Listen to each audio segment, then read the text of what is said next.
രാമായണ മാസമല്ലേ. നാലമ്പല ദർശനത്തിന് പോയി നേരെ കാസർഗോഡ് ചെന്നപ്പോ അവിടെ വനജ ഭജന. പിന്നെ അവിടെ പോയി ഒരു കലക്കങ്ങ് കലക്കി. കമ്മറ്റിക്കാര് പറഞ്ഞെന്നറിയാമോ?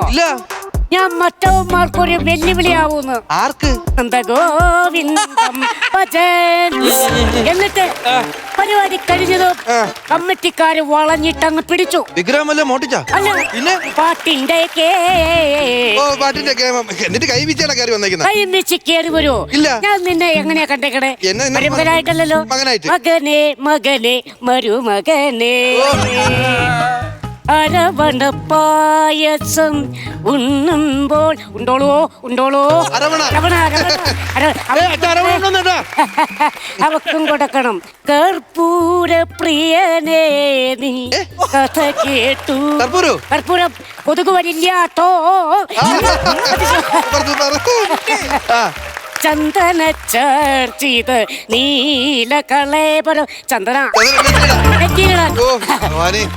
വിളക്കു വയ്ക്കും പിന്നിൽ പരിപാടി കഴിഞ്ഞപ്പോ പാട്ടിന്റെ കേമത്തം കൊണ്ട് എന്റെ കയ്യിലെ കുട്ടുന്ന് വച്ചതാട്ടോ.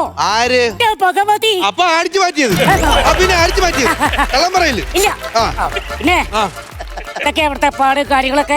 ഞാനിപ്പോ ഇവിടെ കൃഷിയും കാര്യങ്ങളും ഇത്തിരി പരിപാടി വെറുതെ തിന്നിട്ട് ഇങ്ങനെ ഇരിക്കാതെ പറമ്പിലേക്ക് ഇറങ്ങി പണിയാൻ പാടില്ലേ? അച്ഛാ, ഞാൻ അവിടെ 2-3 വാഴയൊക്കെ വെച്ച് ഇത് അങ്ങോട്ട് പൊടിക്കുന്നില്ല. എനിക്കൊന്നും കാലാവസ്ഥയുടെ പ്രശ്നമായിരിക്കാം. ഈ തവണ മഴ കൂടുതലാ. അതെ, കൃഷി അങ്ങോട്ട് പിടിക്കുന്നില്ല. കൃഷിനാകെ കുളത്തപ്പ ശരണം. പിന്നെ ഞാൻ ഇങ്ങനെ കേറി വന്നപ്പോ എന്റെ പൊന്നുമോനെ ഒരു ക്ഷേത്രത്തിലേക്ക് കടക്കണ എങ്ങനെയാണോ അങ്ങനെയാണ് എനിക്ക് ഫീൽ ചെയ്തത്. എന്താ പരിശുദ്ധി കണ്ടോ, നല്ല കണ്ണാടി പോലെ തുടച്ചും എനിക്കിട്ടേക്കുവാ.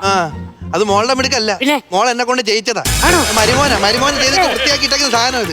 നമ്മൾ അങ്ങനെയൊക്കെ ചെയ്തു കൊടുക്കണം. ഞാൻ ഒരു കാര്യം അച്ഛൻ വന്നല്ലേ ഇരിക്കും. ഞാൻ ഇനി അവള് പറഞ്ഞത് ഇത് തുണി ഇടുന്ന നനയ്ക്കാണ്ട് ഞാൻ നനച്ചിട്ട് അങ്ങനെയാണ് ഒരു കാര്യം ചെയ്യാം. അച്ഛന്റെ ഒരു നിക്കറും ഞാൻ ഒരു കാര്യം ഞാൻ പറയാം. അച്ഛനും മോക്കും വേലക്ക് കിടക്കുന്നതല്ല ഞാനിവിടെ അന്തസ്സായിട്ട് തന്നെ ഞാൻ അവളെ കല്യാണം കഴിച്ച് ഇവിടെ ജീവിക്കുന്നതാണ്.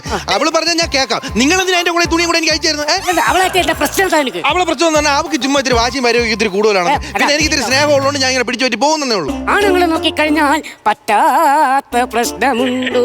ഇല്ല, അതില്ല. എന്നാലും നമുക്കൊരു എനിക്ക് അവളെ ഭയങ്കര ഇഷ്ടമാണെന്ന്. പിന്നെ അവളുടെ ഇങ്ങനെ ബഹളം വെച്ച് ഭയങ്കര തലവേദന എന്ന് പറഞ്ഞാൽ ചില നേരം എനിക്ക് തലവേദന എടുക്കും. അത്രേ ഉള്ളൂ. ഈ തലവേദന എടുക്കാൻ നേരത്ത് ബിവറേജിൽ പോയി ഒരു പൈൻ്റ് എടുക്കാം, വട്ടം അടിക്കാം. അതിന്റെ അടുത്ത് അടിച്ചാൽ തലവേദന പോകും. ഞാൻ പൈൻ്റെ അടുത്ത് അടിച്ചടിച്ചടിച്ച എന്റെ പെണ്ണുമ്പിള്ള വരെ പോയി. പിന്നെയാണോ നിന്റെ ഈ ചെറിയ തലവേ? അല്ല, ഞാനൊരു കാര്യം ചോദിച്ചോട്ടെ. പെണ്ണുമ്പിള്ള പോയിട്ട് 15 കൊല്ലമായി. എന്നിട്ട് ഇപ്പോഴും അവരെ ഓർമ്മയും പേര് നടക്കുന്നില്ലേ നിങ്ങള്? ഓർമ്മയുണ്ടോന്ന്? അതൊക്കെ ഒരു കാലം പൊന്നു മരുമോനെ. ഞങ്ങൾ എങ്ങനെ കഴിഞ്ഞറിയാമോ? മലരും കിളിയും ഒരു കുടുംബം. ആ കിളി അങ്ങ് പറന്നു പോയടാ. അത് ഓർക്കുമ്പോ എനിക്ക് സഹിക്കില്ല. അപ്പ എനിക്ക് മൂക്കും. അന്നേരം 2 അടിച്ചിട്ട് ഞാൻ അങ്ങോട്ട് പാടും. മലരേ നിന്നെ അങ്ങനെ പറയാൻ പാടും.